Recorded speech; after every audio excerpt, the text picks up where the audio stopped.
Live from SABC headquarters in Auckland Park, Johannesburg, welcome to this Thursday edition of the Watchdog. My name is Vuyo Mvoko, and on the show this evening, hours before ANC President Cyril Ramaphosa gives his assessment of the state of the governing party, he addresses funders, sponsors, and the leadership of the organization. Will he give any hints as to what is foremost in his mind at this moment? We'll take you live to Nasrec in a moment.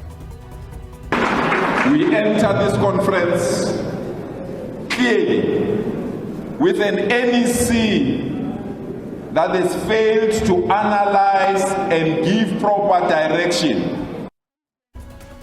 We'll also bring you some frank and unflattering comments on the state of the ANC's leadership core from the chairperson of one of the most powerful ANC provinces, Gauteng.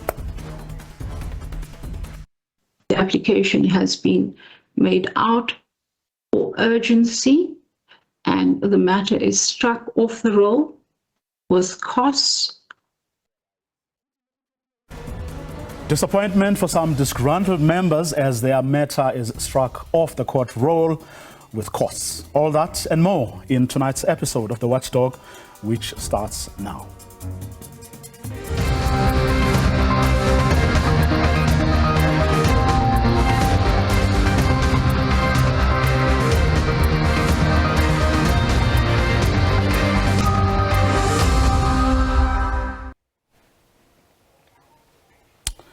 The case between a group of disgruntled ANC members calling themselves the Kgalema Disputed NEC List versus the ANC has been struck off the roll with costs. The group wanted the final list of 200 ANC NEC additional members published by the party's electoral committee to be declared invalid and set aside. They argued that the nomination process was flawed. The lawyer for the group, Advocate Fezeka Magano, argued that the list was not credible, whilst the governing party's advocate Mfundo Salukazana asked the South Gauteng High Court to dismiss the application. The court action comes on the eve of the party's 55th National Conference.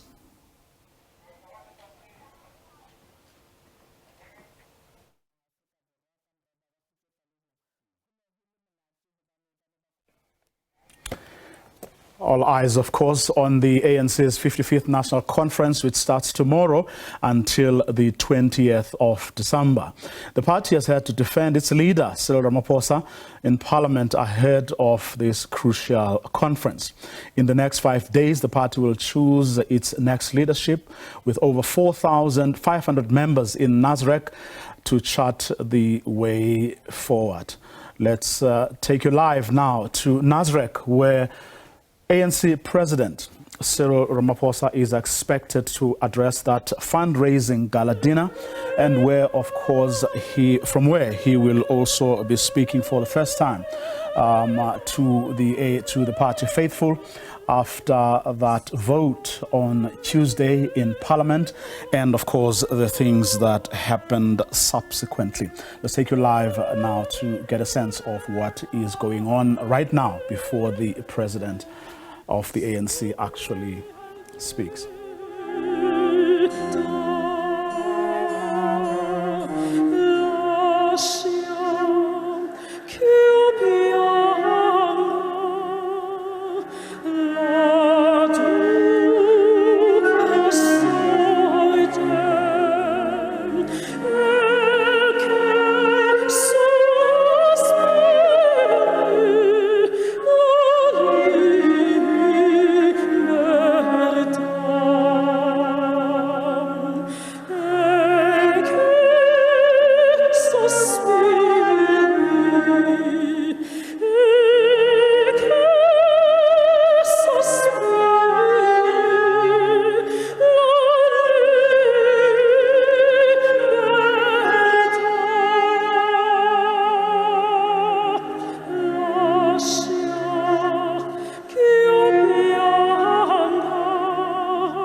Live visuals from Nasrec, where the ANC is about to have that fundraising gala dinner, where, of course, ANC President Cyril Ramaphosa will also be speaking. We'll take you there live as soon as he begins his conversation.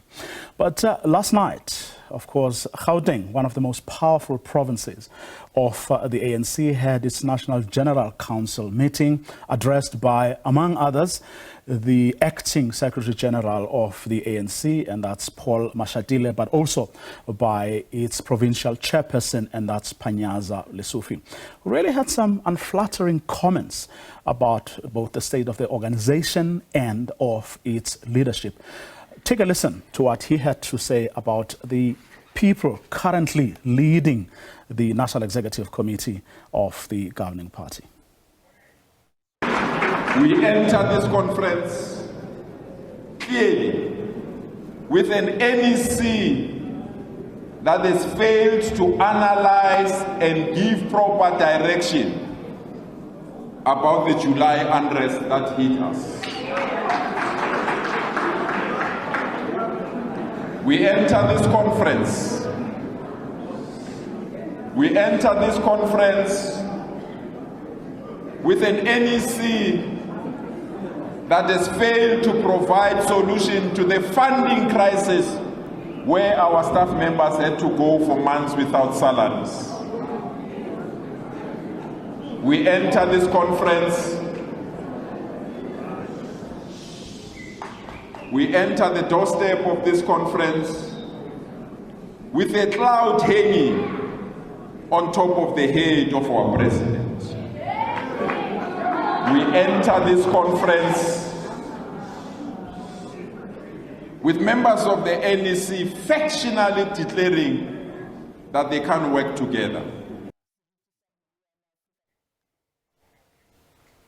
Panyaza Lesufi addressing the National General Council of the ANC in Gauteng, and this, of course, was last night in preparation for the conference. Those comments there, among those that are making a lot of people feel that this conference is indeed going to be a hot one. Take a listen to what he also had to say about unity within the governing party. We enter this conference with nothing else but an artificial unity that must go down so that real unity can rise.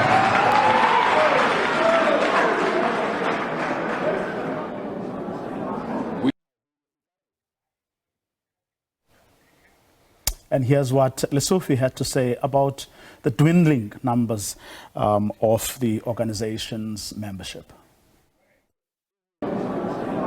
We enter this conference with an NEC that has presided over the loss of 6 out of our metro municipalities.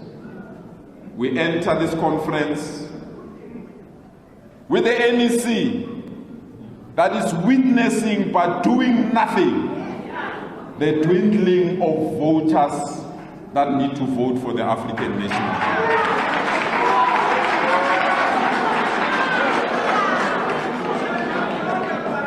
We enter this conference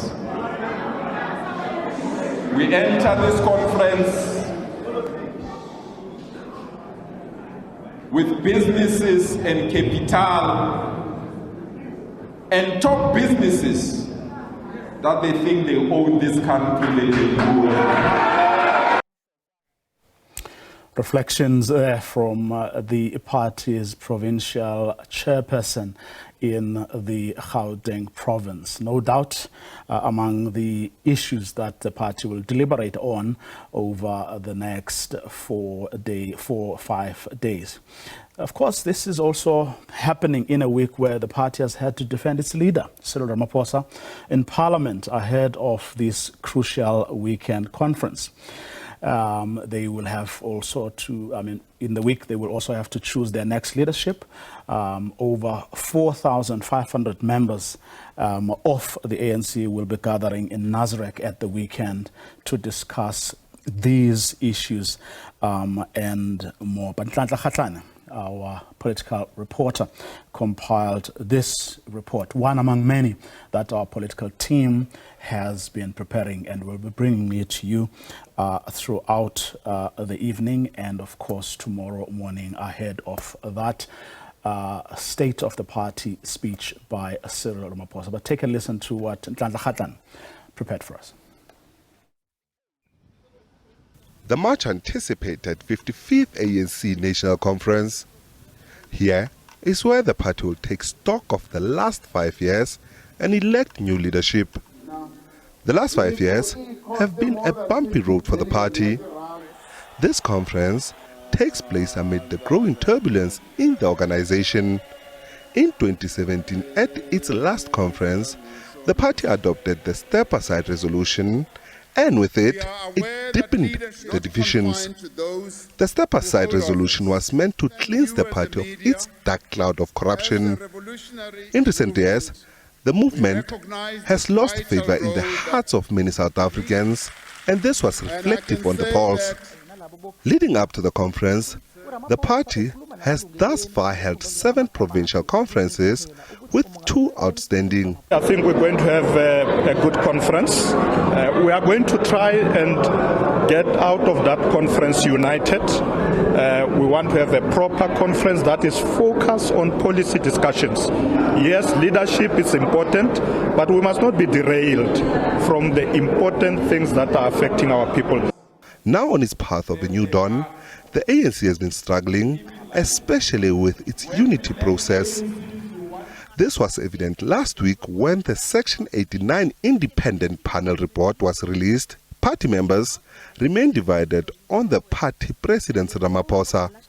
Earlier this week in the National Assembly, the party found itself having to defend its leader, even though it emerged victorious voting against the adoption of the Phala report.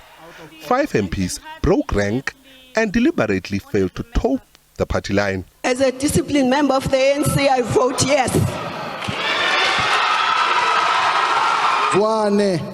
MJ.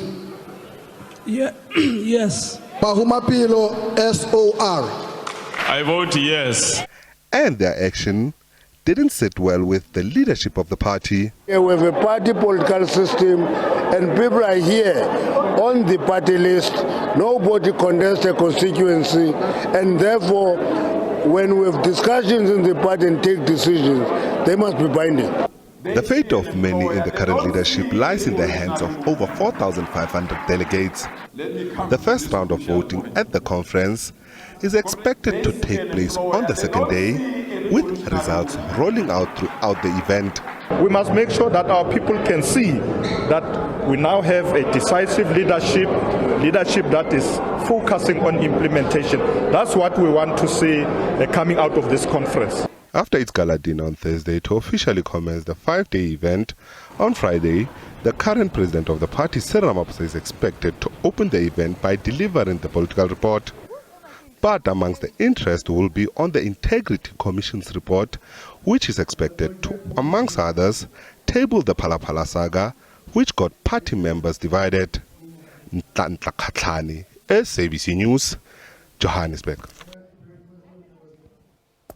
Now, you will have seen in that piece Dr. Nkosazana Dlamini Zuma, and of course the infamous stance that she took on Tuesday as Parliament was voting on whether or not to allow an investigation into President Cyril Ramaphosa, with that panel having found that he has a case to answer.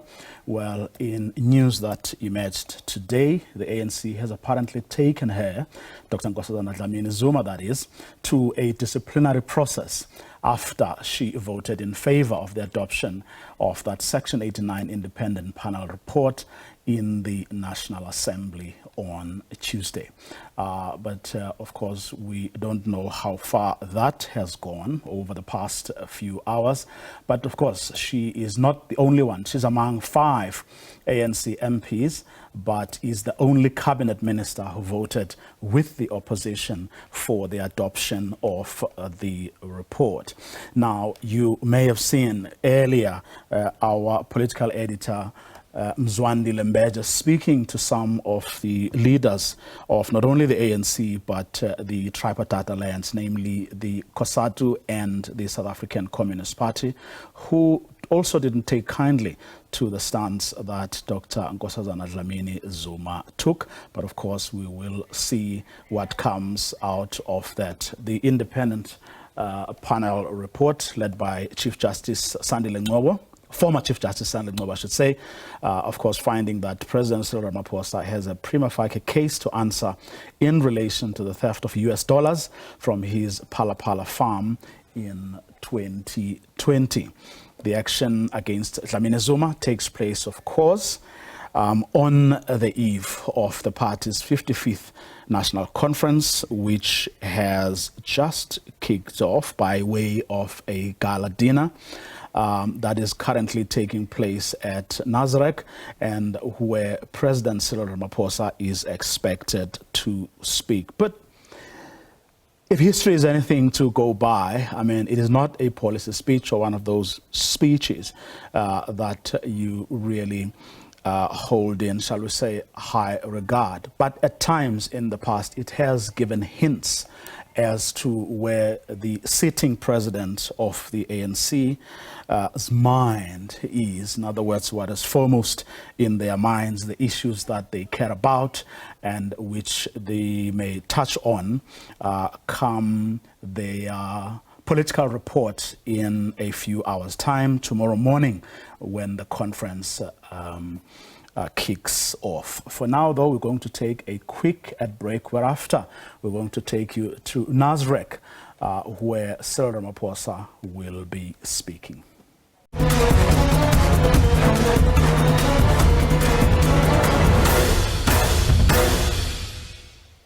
Welcome back, and if you've just joined us, tonight's show is really all about the ANC's elective conference, which begins in earnest tomorrow morning. However, tonight they are hosting a gala dinner, fundraising gala dinner, but it's also where President Cyril Ramaphosa will be speaking for the first time to the party faithful in a number of days, but also on the back, of course, of that Tuesday vote in Parliament. Let's take you straight to Nasrec. That's where the acting Secretary General of the ANC, who's also the Treasurer General of the party, is about to introduce his president. Comrade Lindiwe Zulu, let me start by acknowledging President of the ANC and the Republic, President Cyril Matamela Ramaphosa. I've been informed that the Deputy President won't be able to join us this evening due to other pressing commitments. Let me acknowledge the National Chairperson of the ANC, Comrade Gwede Samson Mantash. I haven't been able to see him tonight, but I'm told he's somewhere in the room, who's also our Minister of Minerals and Energy. Acknowledge all members of the National Executive Committee. Former presidents, I'm not sure if they have arrived, Comrade Jacob Zuma, Comrade Kgalema Motlanthe. I'm told Comrade Thabo Mbeki won't make it this evening. I want to take this opportunity to also welcome the former liberation movements. The program director has already done so, and we will be able to get all the details later, but Comrade Paulo Pombolo, MPLA, Secretary General, Comrade Obed Mpofu, ZANU PF, Secretary General, Comrade Jibril Rajup, Secretary General of Fatah, Jatri Muhammad Abdallah, Politburo Member of Polisario Front, Ferhat Achib, Member of and Politburo of National Liberation Front of Algeria, Honorable Batuke Imenda, Secretary General of UPND Zambia. Let me proceed by acknowledging more people. I want to now start with the veterans of our movement. I heard Comrade Lindiwe Zulu talking about a council of elders. I think, Comrade Lindy, you were moving a motion, so I'm seconding a council of elders. You can see I'm slowly walking there myself to join. Welcome to our veterans. They always inspire us. They always bring wisdom in our meetings, in the NEC, in our National General Council conferences. Let me also acknowledge members of our National Cabinet, members of Parliament, members of provincial legislatures, that's MPLs, ministers, deputy ministers, premiers, councillors, executive mayors. All of you here present, you are most welcome. All ambassadors and members of the diplomatic corps who we had asked Comrade Mohamed Dango to please take care of them as a former ambassador himself. You are all welcome. Distinguished business people, when later on we will announce all the business people who are here, mainly the companies, because you are too many to be recognized by name, but we will acknowledge all the companies that are here this evening.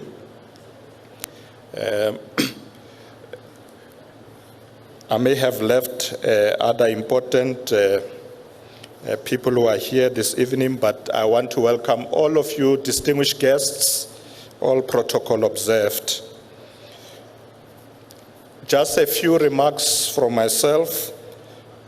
Firstly, I just want to say that this is an important dinner to us because it is actually our last dinner. Or Comrade Lindiwe and Gwen. It's Comrade Gwen there. Sorry, Comrade Gwen, I didn't see you. Comrade Gwen Ramukopa works with me at Lutulia's. It is our last supper before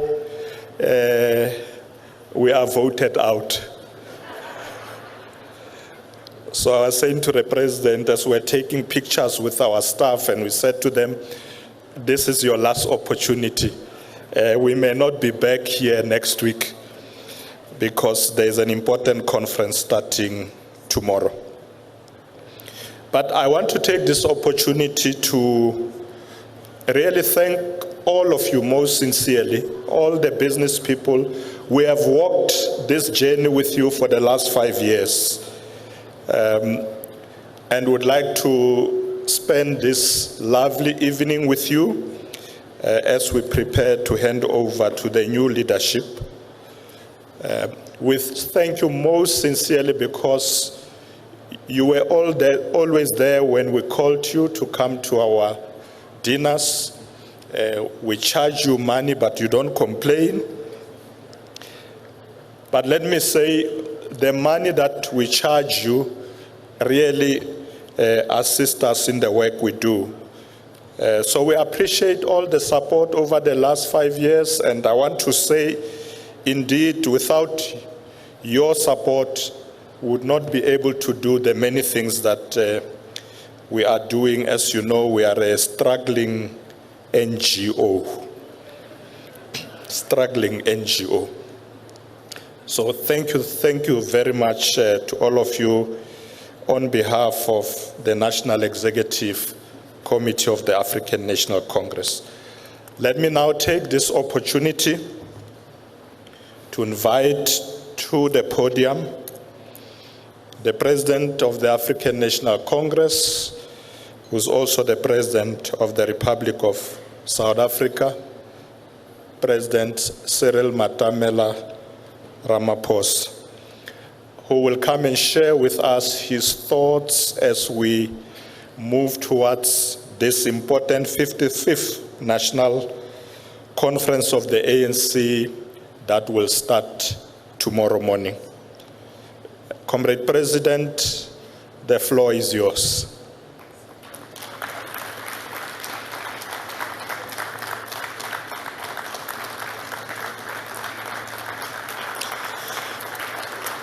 Actually, I should have said the stage is yours. The floor is for later when we dance.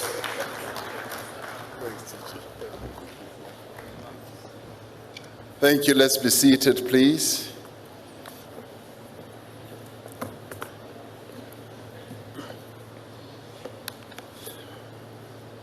Program Director, Comrade Lindiwe Zulu,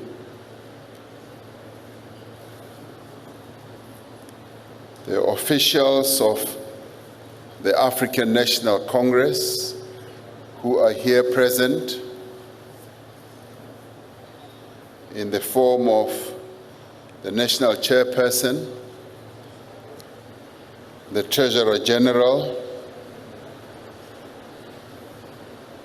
also assisting us as a core of those who have to play a role as the officials and the SGO, Comrade Gwen Ramokgopa. I haven't seen former President Jacob Zuma. I heard he would be here. If he is, I extend my greetings to Comrade Jacob Zuma. Comrade Motlanthe was also meant to be here, but I'm sure they may be caught up. As you heard, the Deputy President is caught up in other tasks. I extend my greetings to the veterans of our movement who are here, members of the National Executive Committee, chairs of our provinces right across the countries and secretaries, and members of the PECs of our various provinces who are also here. And I also want to extend special greetings to the leaders of former liberation movements who are here present from various countries, who we will properly greet tomorrow. Your Excellencies, ambassadors and high commissioners from various countries, our international guests who have traveled from far and afield to be here with us tonight. We last had this type of dinner a few months ago when we held our policy conference, and that set the tone for a wonderful policy conference that adopted a number of policies to be proposed for adoption at our national conference, which commences tomorrow. It was a wonderful precursor to what was that successful policy conference. We're doing the same tonight in your presence, and I see this as a wonderful precursor to what will definitely become a wonderful conference that commences tomorrow. So I'd like to thank you for being here, particularly those who are also members of the Progressive Business Forum and those who are friends of the African National Congress. Your presence here speaks volumes about the high regard you have for the African National Congress, and it tells us that you continue to be interested, to be supportive of the work that we do in the African National Congress, and more broadly, as the leader of the government of the Republic of South Africa.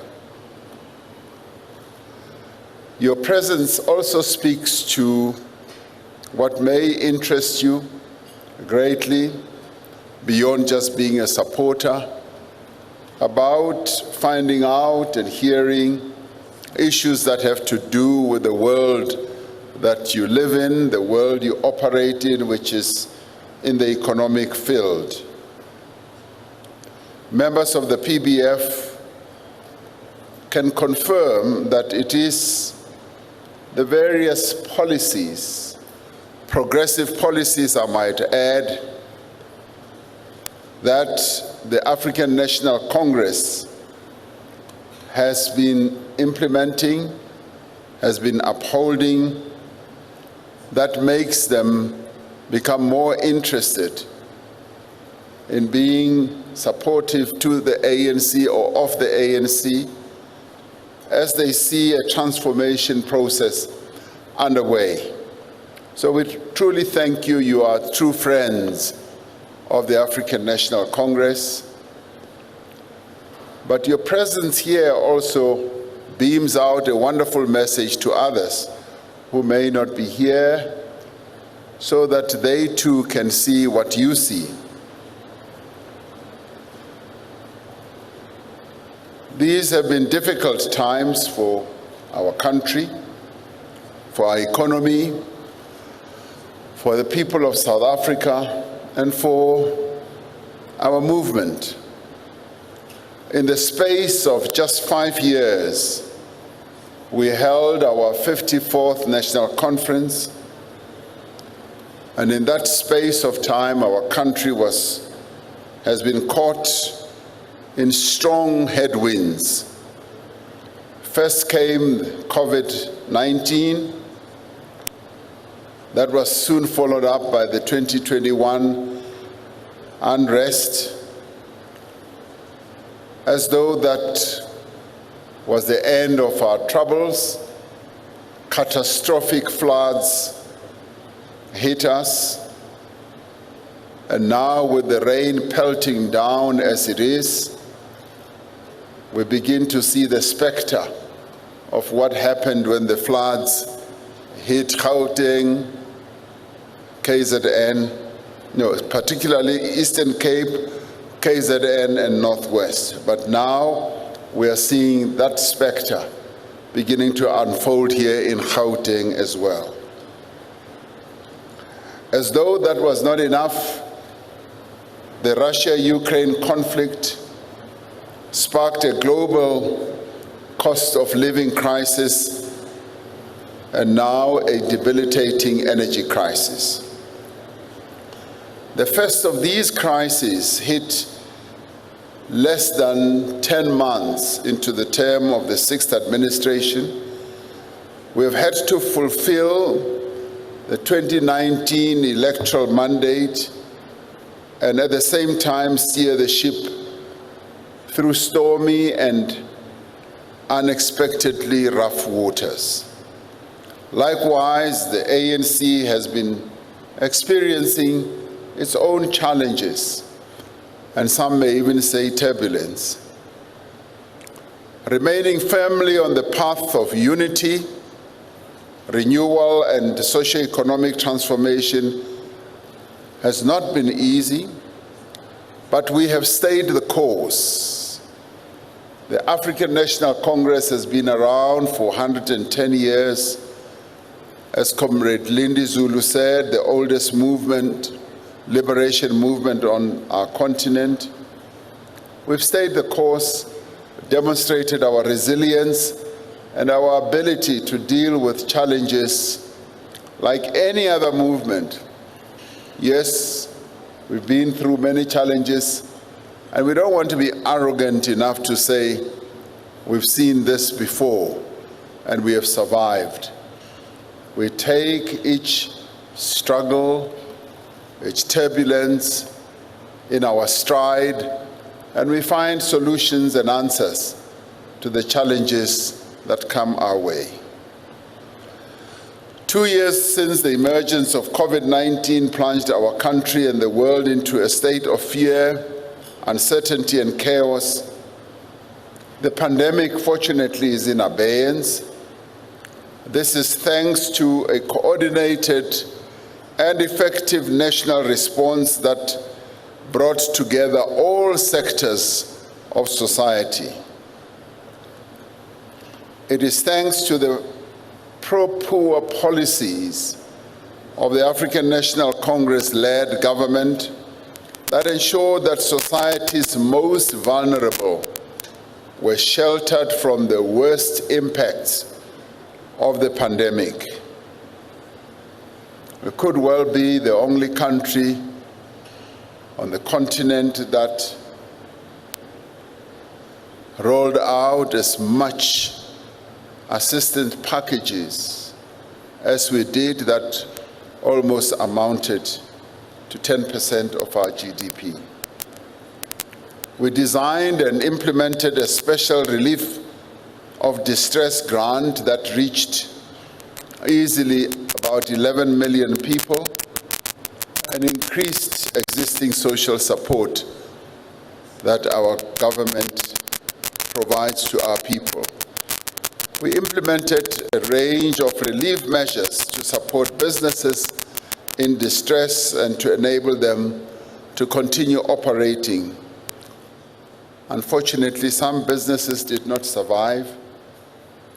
When vaccines became available, our country, South Africa, was at the forefront of global advocacy to ensure that vaccines are made available to all. For we believed that a product like vaccines should be a public good. We subsequently rolled out the largest mass vaccination program in the history of our country. Just as we have been able to see out the worst global health emergency in living memory, we are now seeing and beginning to see the green shoots of economic recovery. The size of the South African economy now exceeds the pre-pandemic levels, and the GDP growth at 1.6% in the third quarter is moving us in the right direction. Despite the impact of the pandemic last year, South Africa posted the largest trade surplus on record. Over the past year, around 1.5 new jobs were created, but this is on the back of having lost 2 million jobs in just over a year's period during the pandemic. We were able to implement a number of other measures that enabled a number of South Africans to get job opportunities, and also to assist companies to be kick-started back to operation. And we have now embarked, and this would be of interest to many of you who are in business, we've now embarked on a number of structural reforms that are particularly aimed at improving the business operating environment that should enable businesses to find it a lot easier to operate and bringing down the cost of business, and also cutting away the bureaucracy and the red tape that often obtains in the economic field. We also were able to announce our great ambition of attracting investments into our country. And now we are almost 95% way of reaching the target that we set. We've also made great progress on addressing one of the key challenges that faces humanity today, which is climate change.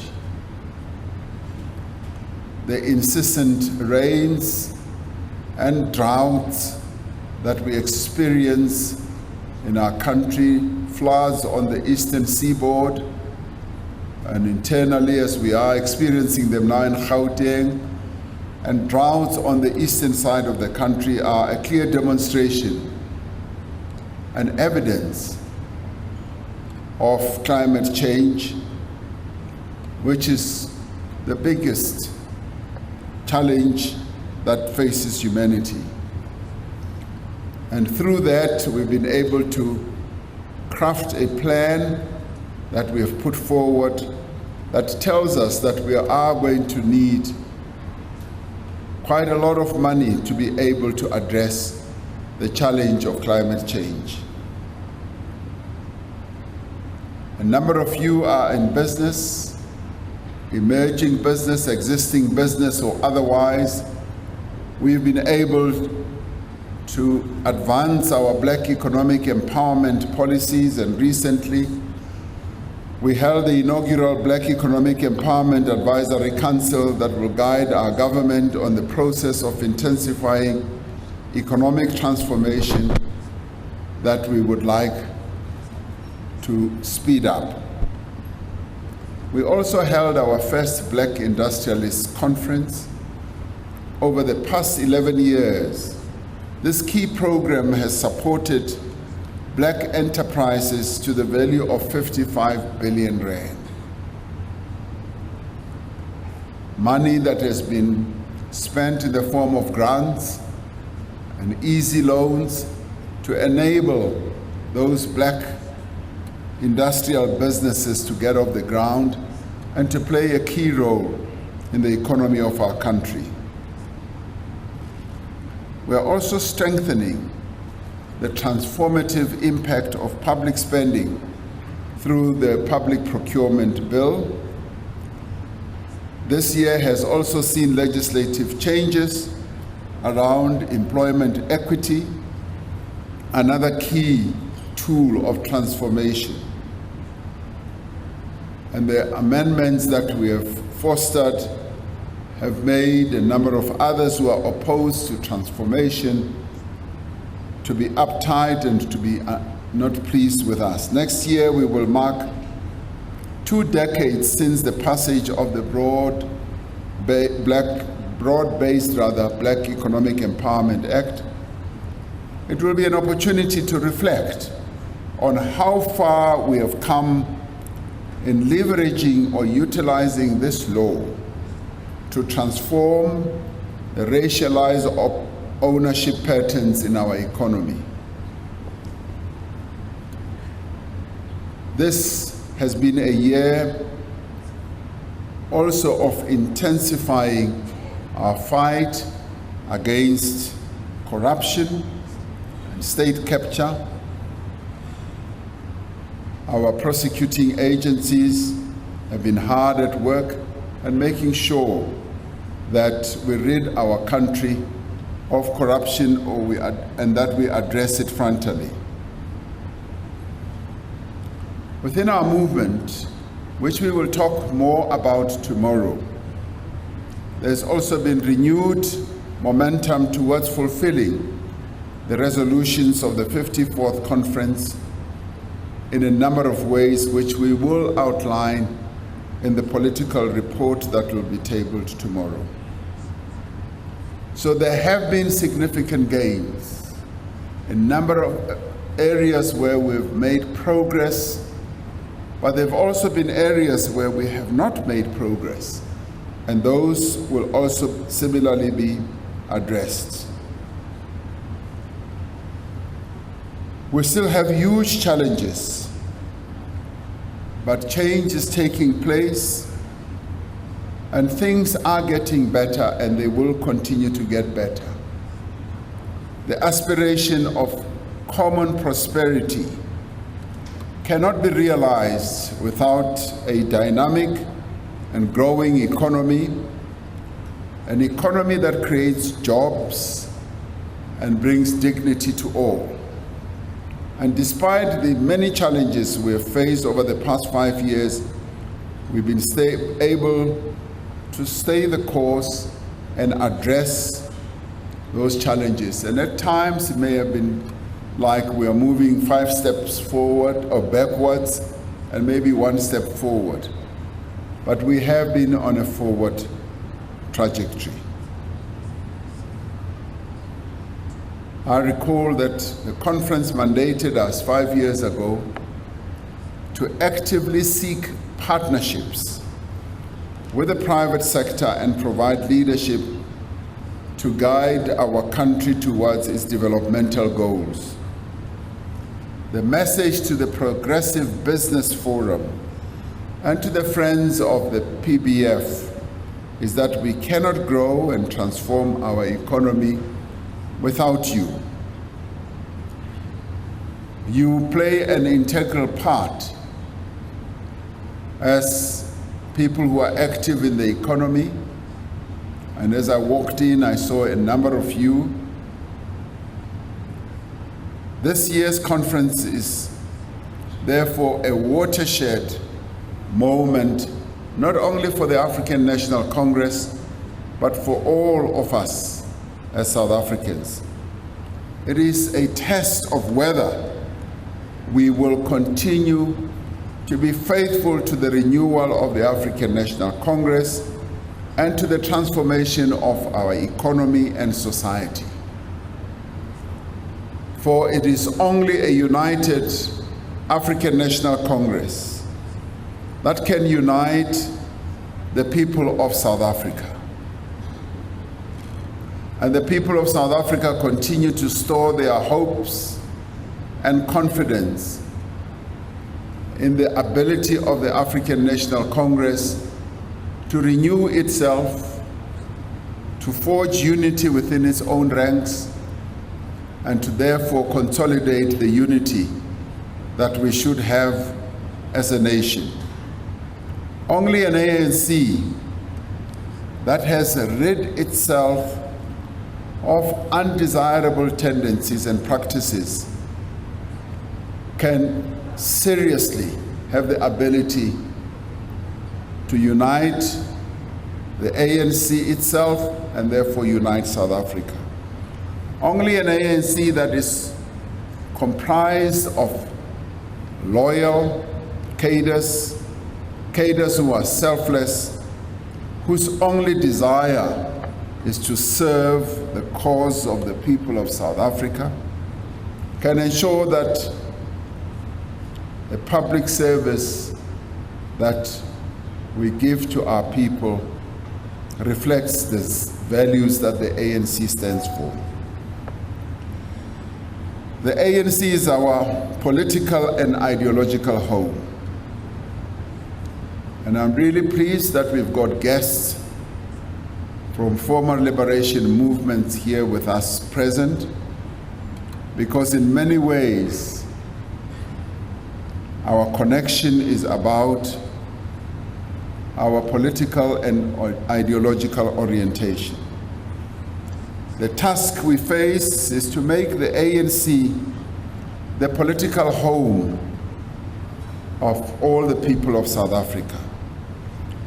As the renewal of the ANC continues, as it continues to gather momentum, we have the utmost confidence that we will restore the glory of our movement and regain the trust of our people. We recall these words by Martin Luther King Jr., who said, "Human progress is neither automatic nor inevitable. Every step towards the goal of justice requires sacrifice, suffering, struggle, the tireless exertions, and the passionate concerns of dedicated individuals, close quotes. Gathered in this room tonight are the dedicated individuals whom Martin Luther King speaks of, dedicated to a better South Africa and to an economic recovery that leaves no one behind. Yes, South Africa is recovering. We're recovering from the impacts of COVID. We're also recovering at an economic level. The ANC itself is being restored to its founding values, and our country is moving forward. With your support, which you are giving so generously, and through your commitment, we will build on the progress we have made over the past years to build the country that we seek, the South Africa of our dreams.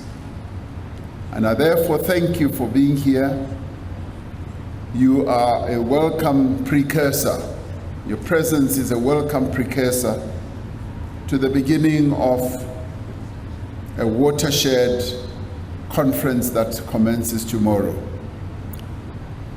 So as we will welcome you, some of you who will participate in the conference tomorrow, we give you the first welcome to the next 5 days that are going to determine where South Africa goes, not only in the next 5 years, but in the next decade and beyond that. So thank you for being here, and thank you for coming to break bread with us. And thank you for your donations as well. Thank you very much.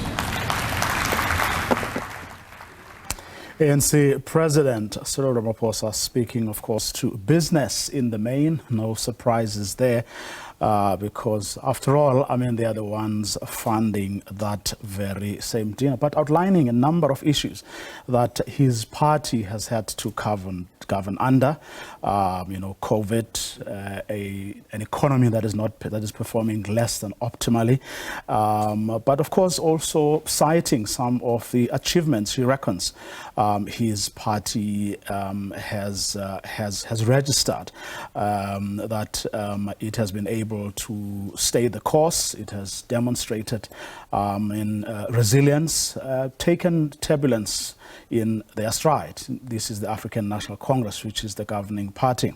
He says that they've been able to shelter the country from especially vulnerable communities from the worst of the pandemic, stress of relief grant, but also a mass vaccination program. And he boasts about the fact that we are beginning to see some green shoots of economic recovery.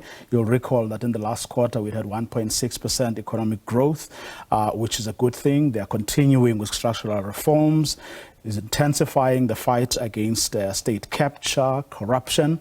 And he reckons this coming conference of the ANC, due to take place over the next 5 days, is going to be a watershed moment for the ANC. Unity, renewal, but it's also going to rid itself of what he calls undesirable tendencies and practices. They only want loyal, selfless cadres who only want to serve the people of South Africa. And the next 5 days, he says, are going to be about restoring the ANC to its founding values. Of course, as the SABC will be bringing you wall-to-wall coverage of the governing party's conference over the next 5 days. It's going to begin tomorrow with a political report by Cyril Ramaphosa himself, and you would have seen from some of the things that he has said. He did give, I think, quite a number of hints as to what direction his political report is going to take. He's been given almost 3 hours to do exactly that, and I'll be bringing you that political report live here on the SABC News channel. But up next is our sister program, The Globe, which is going to take some of these issues forward as we build up towards that conference of the ANC, which begins at 8:30 tomorrow morning. From the Watchdog team, please have a good night.